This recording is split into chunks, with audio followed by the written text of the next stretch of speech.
Այո, ես անձամբ ուղիղ եթերով եմ իրականում լսել այդ հարցու պատասխանը։ Չեք հավատա, բայց ամբողջ գիշեր ես ինքս իմ հետ մտորումների մեջ էի, որ ոնց կարելի է մարդ բազմաթիվ անգամ վրիպումներ անի, վրիպում չէ, վրիպում հայրենիքի հանդեպ, մարդկանց զոհելու չի կարելի դա վրիպում համարել, հանցագործություն է իրականում դա եւ ինքնախոստովանություն։ Ես հույսով եմ, որ ընտրություններից հետո մեր ընդդիմությունը հաղթանակ տանելուց հետո կտրվի այս ամենին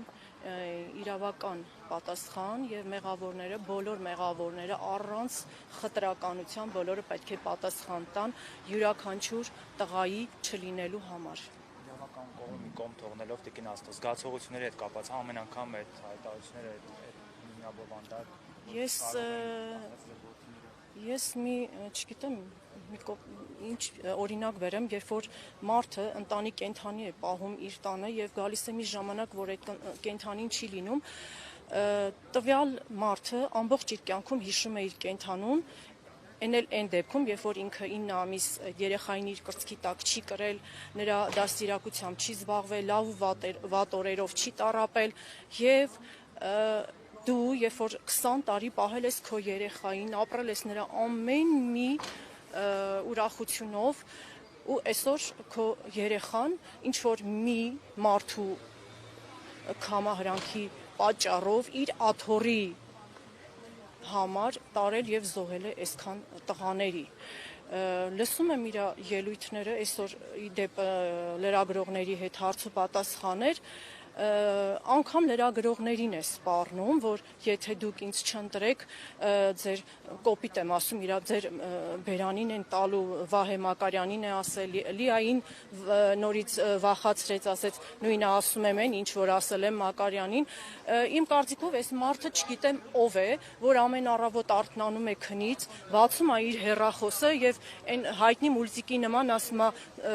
зеркальце, скажи, я на свете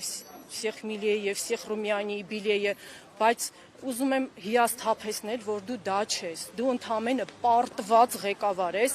եւ պարտված ղեկավարը, եթե մի տոկոս ինքնասիրություն ունի, ապա նա 20 թվականի նոյեմբերից հետո պետք է հեռանար իր աթոռից, տեղը զիջելով ավելի հզոր մարդու։ Վիճակ եմ տեսել, երբ Նիկոլ Փաշինյանը շրջում էր, օրինակ ասում էին զոհվածի տատիկ է, այսպես խոնարհվում էր եւ այլը, բայց մենք տեսել ենք, թե ծնողների հետ ինչպես են վարվել եւ շատերին նաեւ հորդորում է, ասում է թող դուրս գան մարդկանց մեջ, շրջեն ուղիղ եթերով եւ այլը։ Երբևէ կկարողանա օրինակ անցնել ձեր դիմացով, զոհված զինծառայողների, ծնողների, պայքարող ծնողների դիմացով եւ այդպես հանգիստ շրջել իր ուղիղ եթերով։ Պաշտոնավարման ընթացքում իհարկե առանց թիկնապահների բոլորս էլ գիտակցում ենք, որ չի կարող շրջել։ Նա անգամ կես մետր, 10 մետր հեռավորության վրա նա չի կարող երևալ զոհված զինծառայողների, պայքարող ծնողների առաջ։ Իսկ հետագայում, եթե կալանավորված չլինի, կարող է, բայց այդ դեպքում չգիտեմ ինչ կարող է տեղի ունենալ իր հետ։ Հաստատի նա առանց թիկնապահների տեղ չի գնա։ Նայել ձեր աչքերին պարզապես կարողանա մտածում եք ինքան այդ ցինիզմը Այո, նա ինքնասիրություն չունի, հասկանում եք, նա ամեն ինչ անում է, որպեսզի վիրավորի, ցավեցնի, ցավի վրա նորից ցավ ավելացնի, սպառնալով խաղաղություն, եթե ինձ չընտրեք խաղաղություն չի լինի, այնինչ այդ խաղաղությունը թելի պես կախված է մեր գլխին։ Ամեն վարքյան, վախացնում է, դու գնա, պատերազմ հաստատ չի լինելու, գնա, թող այս ազգը շնչի, այն ինչ դու թողել ես, թող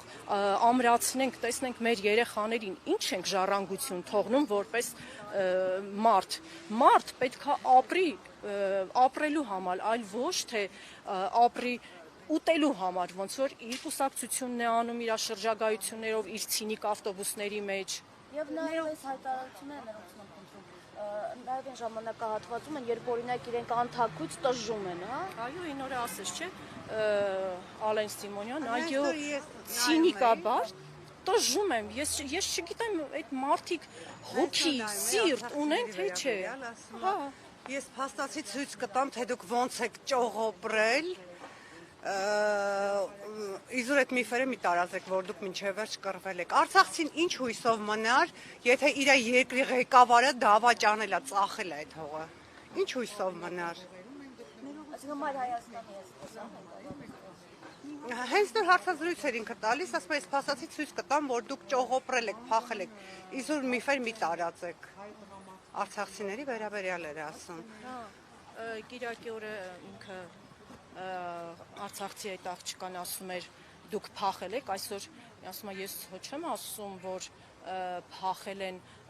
ժողովուրդը, դա էլիտան է փախել, իսկ հարց Բաքվի բանտում քաղաքական էլիտան չի Արցախի։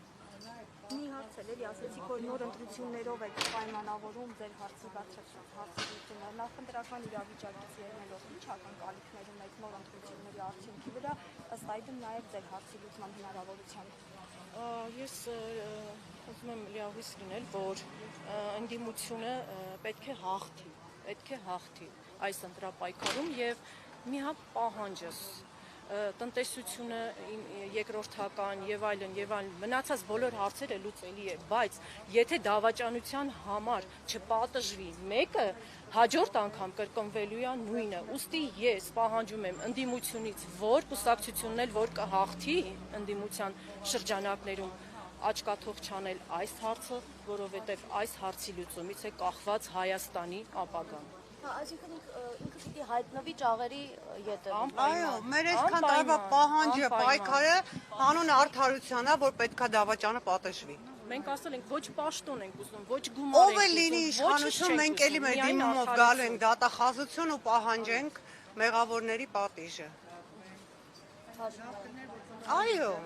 միանշանակ։ Ինքը եւ նրանք, ովքեր իր հետ միասին մեղավոր են այս ամեն ինչի։ Իսկ ինչ վերաբերվում է ընտրություններին, մենք մշտապես կանգնած ենք եղել իրական ընդդիմության կողքը։ Ափսոս արդեն ծնողները քիչ են, թե չէ մենք ինքներս կմասնակցեինք ընտրություններին։ Ափսոս։ Այլ ինչ ասեմ, ասեք, հարց տվեք, ասեմ։ Եվ երբ սպառնում են պատերազմով, երբ ասում են, որ հիմա խաղաղություն է, չեք տեսնում, խաղաղություն են բերել եւ այլն, բայց մոռանում են, թե այդ արհավիրքը ում ժամանակահատվածում է եղավ եւ այդ Ես չգիտեմ ով է մոռանում, մենք չենք մոռանում, որ 4 պատերազմով ենք անցել այս 8 տարիների ընթացքում, ու այդ պատերազմով սպառնում է դրա տակ Այսինքն ես տեսնում եմ, եթե ես ընտրվեմ, պատերազմ չի լինի, Հայաստանի դռները կբացեմ ձեր առաջ, իսկ եթե ես չընտրվեմ, ջարդելով վերցրեք։ Ժողովրդին վախեցնում է սպառնալիքով։ Այսինքն ստացվում է Ալիևը այս ամբողջ քաղաքական գործընթացները, այսինքն եթե պայմանավորվածություն կա Ալիևի հետ։ Չէ, ես նկատի ունեմ ստացվում է, եթե նույնիսկ ժողովուրդը այդ խաղաղության ետևից թվացial գնա, ստացվում է, որ այստեղ որոշումները կայացնում է Ալիևը, հա? Այո, միանշանակ դրանում կասկած կա։ Մինչև օրս քայլերը դա են ապացուցել։ Այո, միանշանակ։ Նիկոլ Փաշինյանը Ինչ է նշանակում մենք սատարում ենք Նիկոլ Փաշինյանին, Ալիևը չէր ասել։ Էրդողանը։ Նիկոլ Փաշինյանը հայտարարում է, որ Արցախը երբևիցե չի եղել Հայաստանի կազմում կամ Արցախը միշտ եղել է Ադրբեջանի կազմում։ Այն ծնող դուք լինելով այն ծնողներից մեկը, ում որդիները զոհվել են Արցախում, ինչ կասեք այս մասին եւ օկուպանտ էին արդյոք այն մարդիկ, ովքեր գտնվում են Արցախի տարածքում, երբ որ նշում է, որ Արցախը միշտ եղել է Ադրբեջանի կազմում, ուղղակի մեզնից թաքցրել են։ Նիկոլ Փաշինյանը այնքան լպրծուն է, որ ինքն էր ասում Արցախը Հայաստան։ Այսինքն այս երեխեքը զորակոչվել են իր օրոք, չէ՞։ Իր օրոք են զորակոչվել։ Ինքն է այս երեխեքին օկուպացիայի ենթարկել։